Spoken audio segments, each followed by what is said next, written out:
Hello, welcome to the Steve TechArt channel. I'm going to be sharing with you technical details and capabilities of the Salesforce ecosystem.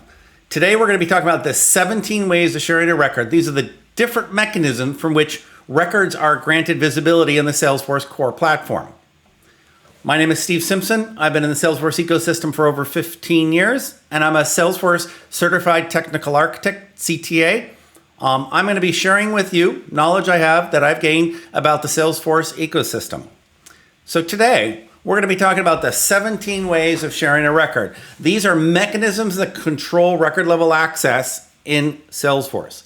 We're going to assume that this particular users already have profile level access, which grant them what I consider structural access. Today, we're going to be talking about how to individually control record level access. So first, you're going to take an object, let's call it the account object, and you're going to mark its OWD, which can be set to public read-write, or private. We're going to set it to private to give it the most restrictive level of access, and then we're going to incrementally grant more access to that object through the system. So then the next mechanism is every record must have an owner. And so that owner, let's assume that owner is Steve, and Steve owns a particular account record, Steve's Plumbing, then only Steve can see that record. But if I check the box grant using the role hierarchy, then anyone above me in the role hierarchy will grant access. So if there's a vice president that's above me in the role hierarchy, then they would immediately get access to see Steve's Plumbing and all the way up to the top of the hierarchy. So key elements, you want to be aware that the OWD is set across the whole organization. There must be a user for every record and have an understanding of the role hierarchy. Next ways of sharing, criteria-based sharing rule. This is where you can take a criteria of a record, let's say Steve's Plumbing, and Steve's Plumbing is in a region, and I've defined a formula field that reads the state and sets the state is in the Southwest, and I want to share that record with the Southwest sales team. So I can create a criteria-based sharing rule which says if the region equals Southwest, that's the criteria, and then you define a target, who will be receiving access. And I define that target as a group called the Southwest sales team.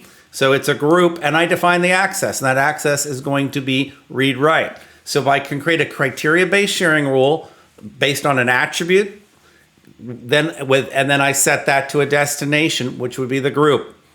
Now, key limit, there are only 50 allowed criteria-based sharing rules. So if you think you're going to do this per state, then you're going to quickly run out, and you cannot, and that'll be a setting across the whole org. Another mechanism is the owner-based sharing rule. This is where you take who is the owner and find out where they sit in a particular, in the hierarchy, and you can grant access to others. So I could take somebody that is a sales team manager, and if I could then share that with a sales team support role. So if Steve owns Steve's Plumbing, and there's an owner-based sharing rule that says if you're a sales team manager to share with the sales team support group, then anything that Steve has ownership of will immediately be given access to the sales team support. Now, key elements are, there are only 50 criteria-based sharing rules per object, and there's only 300 combined sharing rules across an object. So those are the first 5 mechanisms. Let's add in some more. If there's an ad hoc nature where you want an individual owner to be able, Steve, to be able to share that to someone else on a one-off basis, that's where you'd use manual sharing. And so the mechanisms for being able to do the manual sharing. A key tip for manual sharing is that the user, Steve, has to pick from the users in the org who they're going to grant access to. And that does give them a wide open choice. So you're kind of putting this in the hands of your users.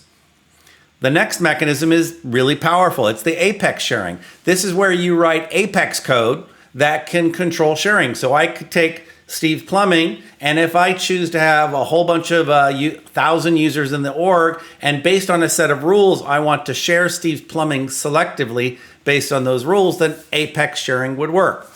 Key elements, you need to take into account what happens if Steve's Plumbing has that criteria you choose and it changes. So therefore, you'd want to remove access from some users and grant access to new users. So typically you have to have a trigger on that record on the account object to monitor it for change, to grant new and revoke old. The next thing you have to take into account is what if new users are created? Then you need to rerun the Apex to see if they need to be granted record access. So those are the power of Apex, very powerful, but there's overhead you have to take into account. Let's go into additional mechanisms. You have sharing sets, which were typically used for what are called the high volume customer communities, now called customer experiences. And this was a way where they have no sharing rules or criteria built in, but a sharing set allows you to take, when you have a record, Steve's Plumbing, and you have a Salesforce experience, formerly known as a Salesforce community, and you had a community user, experience user logged in. If there was an attribute on Steve's Plumbing, they had access to Steve's Plumbing because they were an account, which was on the contact of Steve's Plumbing. But if there was a record in there called, let's say, an invoice, there was an invoice that had a lookup or master detail relationship up to Steve's Plumbing account record, then by creating a sharing set, you find that lookup relationship from the invoice to the account, and you can create a sharing set on that. And then that will allow anyone who logs in as a Steve's Plumbing experience, AKA community user, they would then be able to see access to those invoice records. A key element is there must be that field that links the invoice up to either the account, the contact, in the community user or the experience user, or the user itself. Let's talk about sharing groups. If you have records owned by these Salesforce experience communities, then we don't know how to share them inside the Salesforce org. And so what we do is we set up a sharing group where from there we can place those records into the internal hierarchy and make them visible inside for internal users. And then the last mechanism on this set is territory. This is a really powerful mechanism where you can set up a whole set of sharing based on a territory. You set up a territory model and you set up the territory rules, and you can actually create a whole overlay of complex visibility using Salesforce territories. And again, we may cover that in a future video.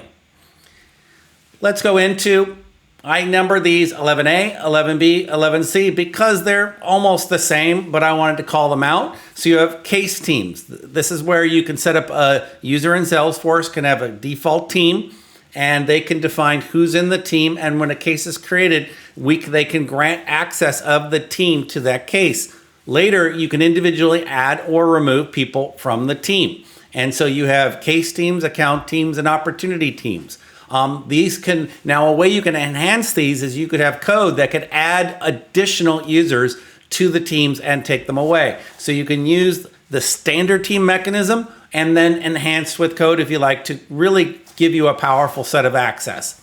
Let's go into the implicits. There are record level sharing that is built into the Salesforce platform. The first is parent-child, and these relate the implicit number parent and implicit child relate to the account object and its contacts, opportunities, cases. And there's an implicit parent relationship, which means if someone can see the child, then they will be able to have visibility to the parent.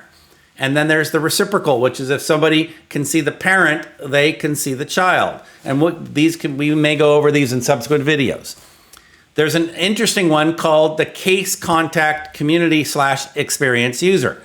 And this is where if somebody were to submit a case on a Salesforce Experience Cloud, and they were the owner, then they would be able to see the case and see it on their experience or community. However, the first part of case management in Salesforce is the case assignment rules, where it reassigns the case over to an agent. And in that situation, then the community user no longer has visibility. And so Salesforce built in an implicit case sharing where if you are the community user and that community user is the contact on that case, and they will get visibility to that case so they can see the life cycle of the case while it's being worked. So those are the three, 11A, B, and C are the teams, 12, 13, and 14 are Salesforce implicit sharing mechanisms. Now we're going to go into a couple of extras.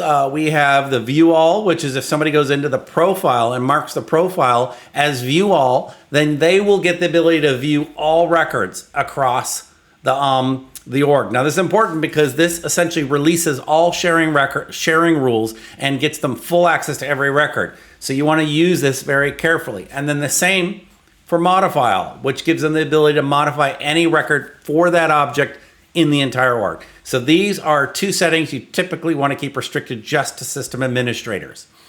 And then the last 17 is a really powerful one, the account relationship data sharing rule, which relates to relationships on communities between accounts and contacts, and you can actually set up cross-account relationships. It's a very powerful one. You should look it up, or I may cover it in another video. And so these are the 17 rules of sharing. Now, what do you do if none of these meet your requirements? What if you have very complicated requirements on showing access or hiding data from the users? Well, in that situation, you cannot use the standard Salesforce UI. What you'll do is you'll set it to private, and then you'll let the user see LWCs, Lightning Web Component screens, which have full control of how data is or it is not shown. So that is your superpower, which is just write custom code, but you need to remember to make sure you set that to private and don't give those users access, because they could go to global. If they find their way to global search and they're able to search, you don't want them to have any access at all. So again, if none of this works, set it to private and don't grant those set of users any access, and control access through code. So I hope this was helpful. Again, this is the Steve Tech Arc channel. If you liked it, go ahead and press that subscribe button. I'm going to be working to give you more videos and help support you on your journey with the Salesforce ecosystem. Take care.